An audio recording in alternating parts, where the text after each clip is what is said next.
The hardest problem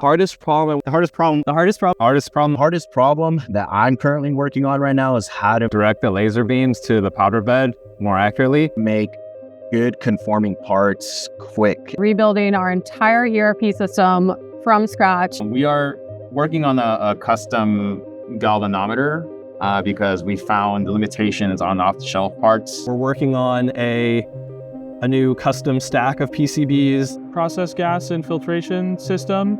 I think there's a lot of challenges to be 10x better than what's standard in the industry right now. It's a really complicated electromechanical system. There's motion mechanisms, there's even large precision structures involved, and so designing all of that end to end has been one of the more challenging experiences. Finding talent that really truly grasps what it takes to be in a startup. Everybody's voice matters here.